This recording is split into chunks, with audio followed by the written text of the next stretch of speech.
Hey everybody, Quantum here, and in this video we're going to be taking a look at what is probably my most insane set 5 match to date.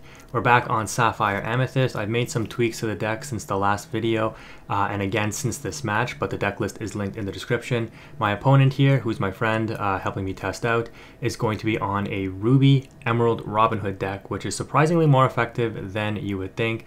But we're going to see here what's kind of the battle of the locations, but it's a very interesting, or a couple of very interesting interactions that you'll see in this match. So if you're interested in these ink pairings at all, I recommend you watch this one out to the end. There are some definite cool stuff that happens. So to start off, we are on the play, which is nice. We start off with a turn 1 Chernobog Followers, a new addition that I've made to the deck, and then turn 2 Chicha. My opponent starts off with a 1-drop Diablo into an Ursula Deceiver. Just take a look at my hand, see what they're working with after they saw it the first time with the Diablo. We aren't on too many songs in this build, but yeah, I guess my opponent is just aiming to throw out as many cards as possible, and when you're on Emerald and playing Clarabelle, that is kind of a strategy you can definitely afford to do, since Clarabelle will refill your hand and there's nothing your opponent can do about it, aside from trying to dump their hand as well, because Clarabelle will draw at the end of your opponent's turn, so there's no chance for you to interact with it, at least right now. So we save the Chicha, or proc the Chicha by saving the Tipo, I should say. But by dropping Tipo on 3 instead of on 2, we're going to be able to proc this Chicha and draw. So my opponent made an interesting choice there, opting to play out the Ursula instead of singing Teeth, or sorry, using the Teeth and Ambitions, which is fair since it would take out their 1-drop Diablo if they attempted to use it in order to out the Chicha. But their priority was obviously getting this Diablo online. And one thing I will say about Sapphire Amethyst is we need more consistent ways in order to deal with Diablo. The Elsa is a great option to take it out, but it costs 5 and Diablo costs 3, and it comes down on shift 2, right? So like turn 2 usually, because turn 1, like you saw here, 1-drop Diablo, turn 2 shift the Diablo, start exerting it and drawing cards. So you just have to be very aware of that interaction. And then with this deck in particular, I do think it will struggle a little bit against Emerald, especially if they go the Diablo route, simply because you like to draw a lot of cards, and if you don't deal with the Diablo on their end, they will be drawing cards along with you, and that's a problem. So thankfully, because we were able to ramp, going first and being able to ramp with the Tipo here allows us to drop this Elsa, so we're able to eliminate the threat of the Diablo quite early. And again, my opponent knew we had the Elsa, but they just had to kind of take that risk. What's interesting about Chernobog Followers, and one of the reasons I added it to this deck, so you could argue questing there was a misplay, but because my opponent's on Ruby, I don't want to risk just having this Chernobog Followers sit there. You can play the library and then move the Chernobog Followers to the library, quest with the Chernobog Followers, banish it, and because it was at the library, you would draw 2, one for Chernobog and one for the library. You'll see that interaction later on.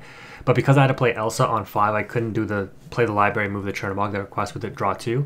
Instead, we end up questing with the Chicha, right, and then using the support to give the strength to the Tipo, and Chicha allowed her son, Tipo, to crash into Clarabelle, which we were able to exert with the Elsa when we played it, since the Diablo was already exerted. So we're able to clean up the opponent's board. They do some cleanup on their end, take out our Chicha with the Ursula Deceiver, and then brawl away our Elsa. So we got 3 cards left in hand, draw for turn, we're on 4, and we're on 5 ink here. So in this particular scenario, we're just going to go ahead and cycle the Fox in order to take out the Ursula Deceiver, valuing board control, which you can argue isn't really necessary, since my opponent is on Emerald Ruby. Like this Ursula doesn't threaten anything. They're not going to bounce it back. They're not going to shift on it. So the Ursula could probably just sit there. So maybe dropping the Chicha and hard casting Friends was an option. The opponent here develops the Ruby Robin Hood, which will be able to quest and reveal the top 4 to play an action for free, and a Minnie Mouse, which is usually good insulation from, like, choose your own character and do something like Tremaine. But obviously we're not on that, being that we are on Sapphire and Amethyst, not on Lady Tremaine's and Ruby. Nonetheless, though, we do follow up with a Chicha into a Tipo, which will ink the Mim Elephant from hand and allow us to draw, since again the Chicha engine on the second ink there will give us a card draw. And then we drop a Snake on the last 2 ink, debating what we want to do. I could bounce back the Tipo for another double ink and then proc the Chicha again, but again, that's a little risky if the opponent ends up outing my Tipo here or my Chicha, right? Or sorry, the Chicha, so I won't be able to replay the Tipo and get the extra draw. And I don't necessarily need the extra ramp right now. So the opponent quests with the Robin Hood, gains 2 lore, and reveals a free Bee King Undisputed. The rest of the cards go to discard. I do have a couple of Robin Hood sharpshooter builds myself. I think the card is really fun. I think it's probably better in Amber because of potentially revealing a revive, but obviously revealing any of the Ruby actions is also very, very strong. So here we're going to quest with Chicha, give support to the Snake, and the Snake is going to be able to have 5 strength to run over that Robin Hood, which only has 4 willpower. So you can see Chicha's just doing work, drawing me cards, and that support ability actually coming in handy. Now we're going to go ahead and pay 3 for Library, and then we could pay 2 to move our characters to the Library, which we do. We play 1 for Chernobog, and then 1 to move Chicha because I anticipate my opponent wants to out the Chicha. And then, you know, when I quest with Chernobog, I'll be able to draw 2 again. So Library, in my opinion, like looking really, really strong, guys. I don't know what to tell you. They give me a draw 2 anyways, so they have to, you're welcome back the Library, which shuffles it back into my deck, and I draw 2. And now we have a Great Stone Dragon, which will be free card draw off of this Chicha. So this is another interaction where if you set this up, it is very, very powerful. My opponent ends up taking out the Mim Snake, I think by questing with the Robin Hood and revealing something there, Teeth and Ambitions, that they were able to put damage on the Minnie Mouse for, and then Minnie Mouse is able to crash into the Exerted Chicha since she only has 1 willpower and take that out as well. So we're on 6 ink. Yeah, our Library is outed, unfortunately. We're going to quest with Chernobog and then bounce it back and play Fox. Once again, you know, cool cards like Robin Hood Sharpshooter just falling to Fox. Just Fox is, you know, it's the reason why like the legendary Sapphire Sisu isn't really played, right? Because that 2/4 stat line just absolutely gets destroyed by Madam Mim Fox. Same with this Robin Hood Sharpshooter. But the opponent here kind of reveals why they were maybe struggling a little bit. So you can see the Dragonfire and the Ink, Teeth, and Ambitions. We drop the Great Stone Dragon, so we're fully set up now to get this Chicha engine online. The opponent's on 1 card, but I anticipate, you know, it's either Be Prepared or Clarabelle at this point. And so you can see, like, even though it looks very dire for the opponent, the Clarabelle will get them right back into the game, especially against a deck like ours that likes to draw a lot of cards. So here you can see we ink for turn, we ink off Stone Dragon, we draw from the Chicha that we played this turn, we play the Library, we move Chicha to the Library, and we just pass. Now the opponent has to answer this Chicha, and if they do, we draw a card from Library. The Library itself is going to be gaining us lore, but the Great Stone Dragon being able to generate 2 lore a turn, an extra 2 ink a turn, sorry, between ink for turn, ink off of the discard pile there, will proc the Chicha for free, draws every turn. So we have pretty strong stuff. The opponent does indeed play a Clarabelle and is able to draw 2 at the end of their turn. So they're going to be able to keep pace with us here. Nonetheless, though, we're just going to keep aiming to flood the board because you can see this engine that we have set up now is, now that we're at the mid-game point, like I don't think there's really a risk that we lose because we're just going to continue to like ramp infinitely, draw a ton of cards. We've got the Merlin Tutor ready. We just need a shift target for it, which we can probably draw into very soon. And now we just got to decide how we want to play this out. So I drop the Elsa, which is questionable here, but I guess it's better than dropping Mim Elephant in this particular scenario. I throw the Elsa into the Clarabelle, which deals 4 damage to it. And yeah, I think I said I meant to move the Elsa obviously to the Library before throwing it into the Clarabelle. Yeah, so I just forgot to pay the ink. So I do end up drawing the Merlin Rabbit. And this is another reason why Library can be really strong. Especially in like Ruby Amethyst, because you can drop something, move it to, like drop something with Rush, move it to the Library, and then rush in right away. If it's banished, you draw a card. So here you can see we ink for the 2nd time in the turn. We end up drawing Tipo there. We're going to play Rabbit and draw a card as well, and then pass. So we do have 3 cards in hand. The opponent is going to draw for 3 as well, but they're likely going to try to dump their hand, and then this Clarabelle will once again draw them 3 cards, because Clarabelle isn't just when you play her at the end of the turn, it's every end phase of your turn. So you can see here the opponent is able to drop both the Sherwood Forest and the Robin Hood Daydreamer, which is going to be able to move to that Sherwood Forest for free, which gives it ward. And then if they want, they can take out my Chicha, but I think that will result in them banishing their Clarabelle. So I think that's why I opted to rush it down with the Elsa, because I knew relatively safely that if the opponent would challenge my Chicha with their Clarabelle, they would lose it, and then therefore they wouldn't draw at the end of their turn. or they can just quest with the Clarabelle, still get the draw 3, or just leave it readied up, and they opt to just leave it readied up and pass turn. So we draw for turn, and we get a Chernobog Followers there. We got to make sure we gain our 1 lore off of the library, which I think I did. And now, okay, we're going to start off. We got to, like, keeping your ink organized in these Sapphire matches are just ridiculous. We're going to start off by Great Stone Dragoning an Elsa from the discard into our Inkwell. And it does kind of matter what you put into your Inkwell if you're playing Mufasa, because there's a chance that you randomly return one of those characters to your hand as well. Again, pretty, you know, not something you want to rely on as it's a complete random factor, but yeah, something to consider. So my opponent leaving this Clarabelle in a readied up state is going to be a bit of a problem. I'm letting them know, like, yeah, I'm going to search this Elsa, pay 5 to move the Elsa, which I already did, and then play Elsa, move it to the library, sorry, and then draw a card when I rush into the Clarabelle that I ended up tapping down with the Elsa to take it out. Then quest with Chicha, give Merlin +2 for the support, and then run Merlin for 5 damage into the location, Sherwood Forest, and then pay my final ink in order to move Merlin to the library. So I have Merlin and the Chicha at the library.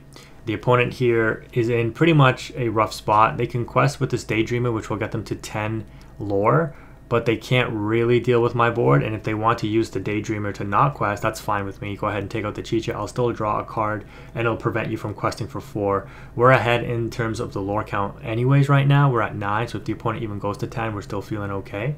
But let's see what they opt to do. You can see just how powerful Clarabelle is, though, guys, especially into the control matchups. They opt to quest with the Daydreamer, and now they've got a couple of cards to work with in hand and a lot of ink, so they're thinking about what the best option is here. And I always have to fear the be prepared, right? But with a very limited board state, like, you're fine if they be prepared, especially if you have library up, because they have to take out the library. Otherwise, everything you move to the library will get you a free draw. But they opt to play another Clarabelle here, and I got 4 cards in hand. So they're just probably thinking what's the best way to dump out their hand so they can get the maximum draws. But they also have to consider, like, you know, my board state is potentially becoming a little bit more threatening here, right? They're going to go ahead and play another Sherwood Forest and move Robin Hood there for free after inking. So they're on 1 card, which means they're going to draw 3 off of this Clarabelle in order to match me at the end of their turn. And we draw into another Rabbit here. So we just organize our ink and then use Stone Dragon to ink another Elsa here. I'm on, what, 13, 14 ink, one of which is exerted thanks to the Stone Dragon. And I just moved that ink up there just to get it out of the way. But these rabbits, you can kind of see where the rabbit's a little bit of a, I don't want to say liability necessarily, but I may not want to draw with them, right? Because if I can't get rid of this Clarabelle, the rabbit replacing itself will just give the Clarabelle free draws next turn, right at the end of my opponent's turn. So we start off with the Chicha quest and then use the support ability to make Merlin a 5/7. Merlin will then crash into the Daydreamer, which has 5 willpower. So there you can just see the Chicha doing absolute work, man, drawing me cards, giving that support. And then the Merlin, you know, being like, when you shift Merlin, he has the ability to quest or to challenge, right? So being able to, like, quest with Chicha, make Merlin a 5/7 the turn you shift him, and then use him as a body to either sing or out something is just really, really strong. And that's kind of a nice interaction with this deck here. And the library just backing everything up, like, yeah, go ahead and try to deal with my character. It's like you have to deal with the location first, right? So the Clarabelle is good counterplay to it, but I just think it's not enough, because here you're going to see I'm going to play into a Be Prepared if my opponent has one, but I'm just thinking, like, what is the best option here, right? So we're going to go ahead and play out the Rabbit, ink a Friends, and I'm probably trying to think, like, what's the best way to dump my hand. I need to keep this Elsa in my hand to just throw down and just exert anything my opponent might have, because this Elsa is essentially going to be my closer now. Okay, we pay 1 for Chernobog Followers, and we pay 1 for the Basil. And I could move all of this to the library, and the library is good, like, I don't want to say anti-Be Prepared tech, but, like, go ahead and be prepared. I'll just draw like 5 cards if everything's at the library. So I go ahead and pay 4 now for another Rabbit, and I was thinking, like, oh, okay, I can just move everything to the library now. But then I'm like, no, you know what? I'm actually just going to play out the second Stone Dragon. Don't ask me why, because the, you know, all that ink doesn't really matter if the opponent does Be Prepared, right? Because I only have 1 Elsa to play next turn anyways. I mean, I guess I'll draw 3 off library and 2 off the Rabbit, so my hand will go from 1 up to 6 if my opponent Be Prepared here, and then I'll draw for turn. I'll be on 7 cards. So I guess maybe getting all that ink, you know, maybe does make a difference, but again, Stone Dragon brings it in exerted. The opponent, though, it does not have the be prepared here. You can see that they just play out the double Robin Hood, and at this point it's just a formality. They realize the game is over. They're gonna go ahead and quest with Clarabelle, and again, because I only have one card in hand, they're only gonna draw one off this Clarabelle.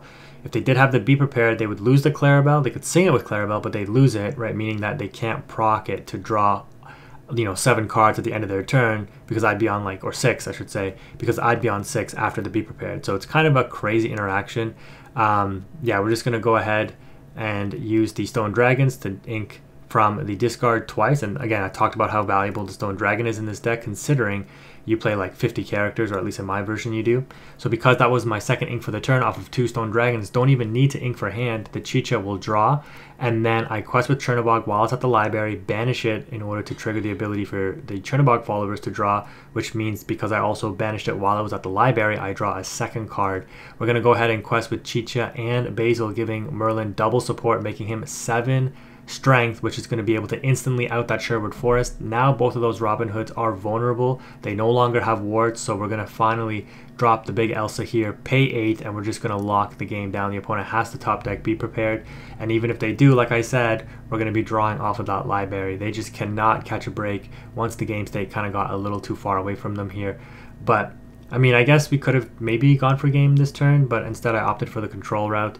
We're going to go ahead and pay 5 though and get rid of that Clarabelle with a hard cast, Let It Go. Another good search target for Merlin, because it's an instant out to a threat that can be sang by the Merlin when you shift it. And then we're going to clean up this second Sherwood Forest. My opponent readies, top decks a card. I think they're on 2 in hand. Yeah, or 3. Okay, they got double Diablo and the Pete, but these Robin Hoods are exerted, so they're going to end up scooping there. I think, yeah, it's pointless, but I'm just showing them what I was on, I guess. But yeah, we're going to end up taking that one. If you did enjoy this video, let me know in the comment section below. Thank you again for watching. If you've made it this far, Quantum is out.